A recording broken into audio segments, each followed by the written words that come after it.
Chapter 9, review guide number 2. So to simplify radicals, we're going to make a factor tree. So come up with any two things that multiply to 80. Just keep breaking that down until you only have prime numbers at the bottom. So now you can see all of my bottom numbers are prime. And then we're going to look for couples. So I have a couple of 2's here, so we can put that couple on the outside. I like to think of it, couples can go out to one restaurant. And then here's another couple. So that couple gets to go out to one restaurant, and we're going to multiply those two together. And then singles have to stay in. 5 is a single, so he doesn't have a date to go out with. So he's a single, has to stay inside the radical sign. So 2 times 2 on the outside is 4 square root of 5.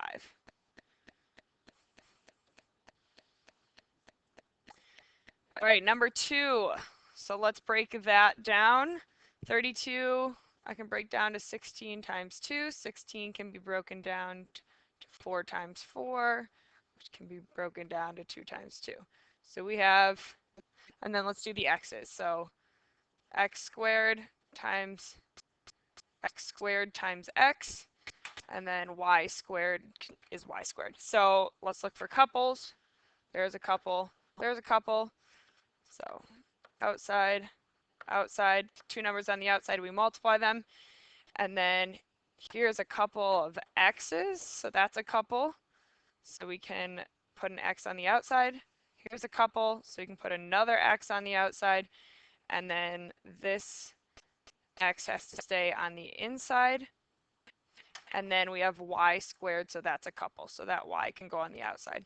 So we simplify that. 2 times 2 is 4. X times x is x squared. And then we have the y on the outside and the single x on the inside. This might be a little bit different than Mr. Smith did in review guide number 1. So if it's a little bit different, you can just continue doing it your way. All right, these are not like terms, so we can't add them together, but we might be able to simplify them and see if they become like terms. So I'm going to break 54 down to 9 times 6. 9 down to 3 times 3, 6 breaks down to 3 times 2. I have a couple, single, single. So couples go out to one restaurant, and singles stay in. Now, since it's a 3 and a 2 on the inside, 3 times 2 is 6. 24 breaks down to 6 times 4. 4 breaks down to 2 times 2. 6 breaks down to 3 times 2. There's a couple that gets to go out, and then single, single. So there's a 6 on the inside. So now there's where I get the plus sign from. So we're adding these. They are like terms, which means I'm going to add the outside numbers. 3 plus 2 is 5, and then square root of 6. I had 3 square roots of 6. I added 2 more square roots of 6, and now I have 5 square roots of 6. Multiply. We have to FOIL here. First, outer, inner, last. So first times first. My 2 outside numbers. 7 times 4 is 28. And then square root of 6. Outer. 7 times negative 5 is negative 35. And inners. 4 on the outside. And then square root of 6 times the square root of 2 is the square root of 12. And then last. Square root of 2 times negative 5. Negative 5 is on the outside, square root of 2. Okay, now we have to see if we can simplify any of these. There is, let's see, 6 breaks down to 3 times 2, so that doesn't simplify. 12 breaks down to 4 times 3, which breaks down to 2 times 2. I do have a couple, so that does simplify. So we have to do 4 times 2 on the outside here, and then we have the single 3. So when I simplify that, I have 4 times 2, so 8 is on the outside, and then we have the single 3 left on the inside. So now we have 28 square root of 6 minus 35 plus 8 square root of 3 minus 5 square root of 2. Do we have any like terms? No, we don't, so that is fully simplified. All right, number 5. We can split up into top and bottom. So really this is, we can just split this up and say this is the square root of 36 over the square root of 5. Well, 36 is a perfect square, so square root of 36 is 6. And then we have to rationalize the denominator. So we're going to multiply top and bottom by the square root of 5 so that we can get rid of that radical in the denominator. So you have 6 square root of 5 over 5. You want to make sure that your outside numbers, the 6 and the 5, are fully simplified, and they are. We can't reduce that any further, so that's our final answer. Number 6, we have a binomial in the denominator, so we have to multiply by the conjugate, which means the only thing I'm going to change is that sign. Okay, just I'm changing the plus to a minus. That's it. No other signs, just that one. So now we're going to have to distribute. 4 times 3 is 12. 4 times negative root 2 is negative 4 root 2. Remember, 4 is on the outside, 2 is on the inside. And then we would FOIL the bottom. When we FOIL, we get 9 plus 3 square root of 2 minus 3 square root of 2. And then square root of 2 times negative square root of 2 is minus 2. So remember, when you FOIL this bottom here, these middle terms are always going to cancel. So we are left with 9 minus 2, which is a denominator of 7. So my final answer, 12 minus 4 square root of 2 over 7. Now you do want to make sure your outside numbers, 12, 4, and 7, you want to make sure those are fully simplified. If they're all even, you could probably take a 2 out. But 12, 4, and 7, since 7's prime, they do not have any common factors. All right, solve the equation by graphing. Okay, we already have it set equal to 0, so we're good. So we can make a table. Okay, you guys can just plug this in your calculator.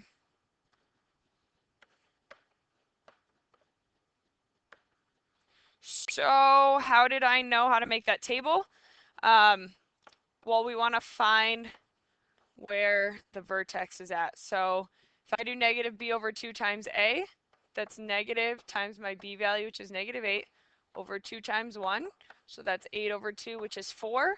And that's how I knew to put the 4 here in the middle of my table. So let's graph these. 4, negative 4.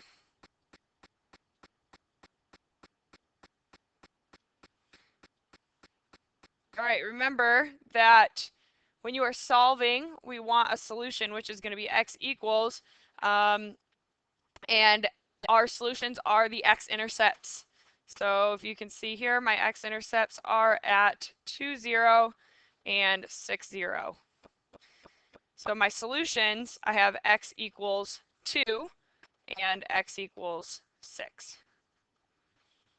Okay, remember they're solutions we're solving, so that's why we write x equals instead of writing them as an ordered pair. My vertex is the highest or lowest point on my graph, and in this case, it is 4, negative 4. Okay, before we can graph this one, we need to put all of the terms on one side. So I'm going to add 16x to both sides and add 32 to both sides. So now we have 2x squared plus 16x plus 32 equals 0. So again, we can find the vertex. X equals negative b over 2 times a. So negative 16 divided by 4 is negative 4, which means negative 4 has to go in the middle of my table. So then we can plug these values in for x to get our y values. And then let's graph those.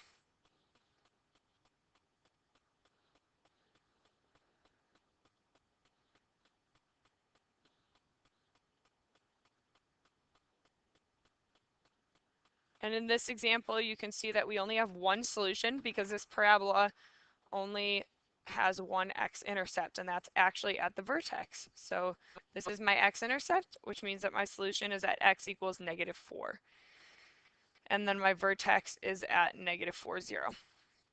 Now, if you had a parabola like this, and it doesn't hit the x-axis at all, then you have no solutions because there are no x-intercepts, so there is no solution. No real solution, actually. You would want to say no real solution. There would be an imaginary solution, but you guys will look at that in Algebra 2. All right, let's solve these equations using square roots. So we want to isolate the x squared first. So I'm going to divide both sides by 2. X squared equals 36. I'm going to do the inverse operation of this squared. So by taking the square root of both sides, we get x equals, anytime you take the square root of both sides, you need a plus and a minus. So x equals plus and minus 6. Don't forget the plus and minus. All right, again, I'm going to isolate the x squared term here by subtracting 144 from both sides. Take the square root to get x by itself. And anytime I take the square root of a negative number, it's no real solutions. So that's similar to what I was talking about on the other slide, where if it didn't hit the x-intercept, it'd be no real solution. Right here, we take the square root of a negative. Again, no real solution. Let's isolate the x squared term here. So 2x squared equals 90. Divide both sides by 2, and we get x squared equals 45. Take the square root of both sides to get x by itself. Anytime you take the square root, you need plus and minus. Now 45 is not a perfect square, so let's simplify it. 45 can break down to 9 times 5. 9 breaks down to 3 times 3. There's a couple, there's a single. So we have x equals plus or minus couple on the outside and single on the inside. So we simplified our square root there instead of leaving it as the square root of 45. All right, last one. Once you isolate the parentheses, so now this is the only thing on the left side of the equation, now we can take the square root of both sides to undo that squared. Now I'll show you in 1 second. Okay, so we are left with x plus 1 on this side, and we took the square root, so we need plus and minus 2. So really this is x plus 1 equals positive 2, and x plus 1 equals negative 2. And then let's solve both of those equations. X equals 1, x equals negative 3. Now, if your problem looks something like this,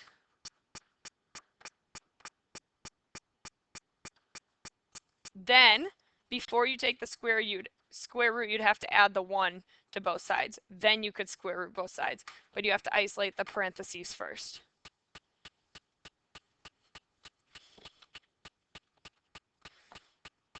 All right, solve the following equations using the quadratic formula. So I'm going to write the quadratic formula up here to start out with. X equals negative b plus or minus the square root of b squared minus 4 times ac all over 2a. So a is the coefficient in front of the x squared. We have b, and I have to add the 3 over. So we have x squared minus 6x plus 3 equals 0. So my c value is positive 3. So now let's plug those in. B is negative 6, so let's plug that in every place that we see a b. So x equals negative times b plus or minus the square root of b squared minus 4 times a times c all over 2 times a. All right, let's simplify this. Negative times a negative, so it's positive 6 plus or minus. Anytime you square something, you're going to get a positive number. So positive 36. And then minus 4 times 1 times 3, that's minus 12. This is the part that most people usually mess up on, is the signs. So you want to be really careful there. All divided by 2. So we have 6 plus or minus the square root of 24 over 2. And then you can plug that in your calculator and we can get our decimal answers. So when we plug that in, we get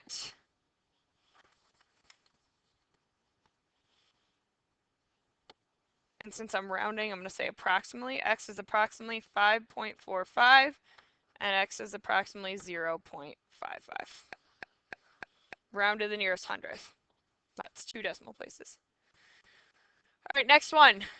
Already set equal to 0, so we got A, B, and C. Okay, so again, using our quadratic formula, negative times b plus or minus the square root of b squared minus 4 times a times c, all divided by 2 times a. So x is negative 4 plus or minus the square root of 16. Now, be careful here, right? We have negative 4 times 1 times negative 21. That's going to give me a positive 84. So be really careful with your signs there. And then that's all divided by 2.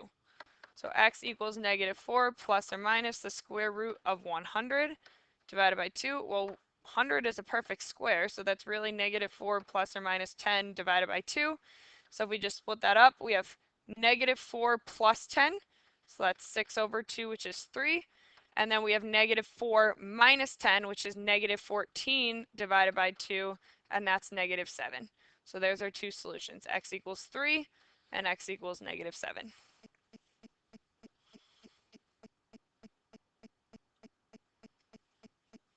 15. Let's make sure all of our terms are on one side. So negative 5x squared minus 40x plus 5 equals 0. Set equal to 0. So now we know that a is negative 5, b is negative 40, c is negative 5. All right, x equals negative b plus or minus the square root of b squared. Remember, anytime you square something that's negative, you need to put it in parentheses. Minus 4 times a times c, all divided by 2 times a. There's a lot of negatives going on here. If you wanted to in the beginning, you could have put all the terms on the other side. So you could have 0 equals 5x squared plus 40x minus 5, and that would be fine as well. You'll still get the same answer. So negative times negative 40 is positive 40 plus or minus negative 40 squared. Remember, anytime you square something, it's going to be positive. So that's 1600. This is the part where you have to be really, really careful. So we have negative 4 times negative 5 times negative 5. So that's going to give me a negative number. And 4 times, that's 100. All divided by negative 10. So we have 40 plus or minus the square root of 1500 divided by negative 10. Now you can plug that in your calculator. Remember, it's two separate equations, the plus and the minus. And we get...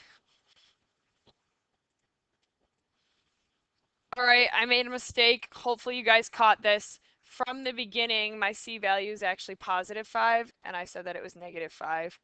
So I need to go through and make the c value a positive 5. So actually, this is going to be plus 100, and this is going to be the square root of 1700. Sorry if that confused you. All right, so now when we plug that in, we get x is approximately 8. X is approximately negative 8.12, and x is approximately 0.12. Sorry about that mistake. All right, moving on. Again, more quadratic formula. So, a is 1, b is 7, c is 16. If you don't identify those correctly, like I did not in the last one, then obviously everything else from there is going to be wrong. So, x equals negative b plus or minus the square root of b squared minus 4 times a times c, all divided by 2 times a. So negative 7 plus or minus the square root of 49. Now, again, this is the trickiest part. Negative 4 times 1 times 16. So that's negative 64, all divided by 2. And if you look at this radical with me, 49 minus 64, it's going to give me a negative 15. So we have negative 7 plus or minus the square root of negative 15 over 2. Well, we can't take the square root of a negative number, so we actually get no real solutions for this one. There are solutions, they're just called imaginary solutions, so that's why we have to say no real solutions.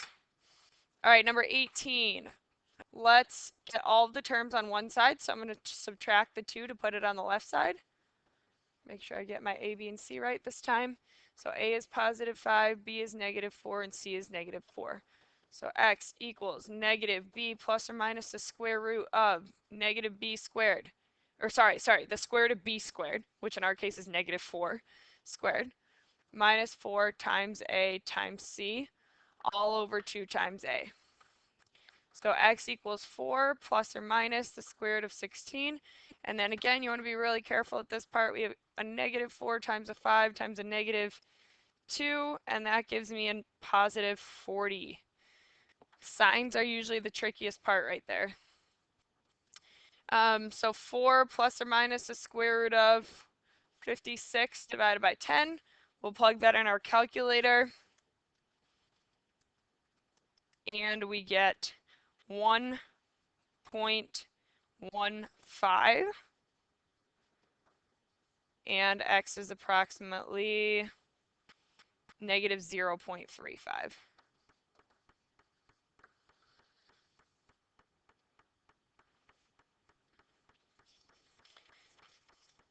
All right, number 19. Solve the following equations using any method. So we can factor it if it's easily factorable. We can use square roots if there's just an x squared term, or we can use quadratic formula for anything. So quadratic formula will solve any equation. So if you're not sure which one to use, or you're really confident with quadratic formula, you can always use that. This first one does factor if I use check and guess. It's actually a perfect square trinomial, so it does factor to 4x minus 1 times 4x minus 1. So when I set each of those factors equal to 0, I get x equals 1/4. Now you don't need to tell me that twice, you just need to tell me that once. So you just say x equals 1/4. All right, I'm going to get all the terms on one side here. X squared minus 6x plus 4 equals 0. Anything that multiplies to 4 and adds to 6, nope. 4 and 1, 2 and 2, nope, neither of those. So in this case, I would use quadratic formula. So x equals negative b plus or minus the square root of b squared minus 4 times a times c all over 2 times a. And when you simplify that, you get x is approximately 5.24 and x is approximately 0.76. Now, if you want, you could plug this step into your calculator. If you're good at plugging things in, you can just plug that in one step. All right, next one is easily factorable. What multiplies to 4 and adds to 4? 2 and 2. So this factors to x plus 2 times x plus 2. Set both of those factors equal to 0, and we get x equals negative 2. You don't have to tell me that twice, just tell me once. This one only has one x squared term. That means I can use square roots to solve it. So 3x squared equals 48. Divide both sides by 3. X squared equals 16. And take the square root of both sides. And we get x equals, we took the square root of both sides, so we need plus and minus there. So x equals plus and minus 4. The area of a rectangular painting is 16 feet squared. Well, how do I find the area of a rectangle? Base times height, or length times width. So whichever way you want to think about it. Same thing. Write an equation that represents the area of the painting. Okay, so area equals, doesn't matter which one you call length and which one you call width, we just need to multiply the two dimensions. So x times x minus 6. I'm going to simplify that by distributing this, so we really get 16 equals x squared minus 6x. That's starting to look like a quadratic, right? So for b, in order to solve this, I'm going to move all the terms to one side. So we get 0 equals x squared minus 6x minus 16. And then you can decide how you want to solve this. So what multiplies to 16 and adds to, what multiplies to negative 16 and adds to negative 6? That would be negative 8 and 2.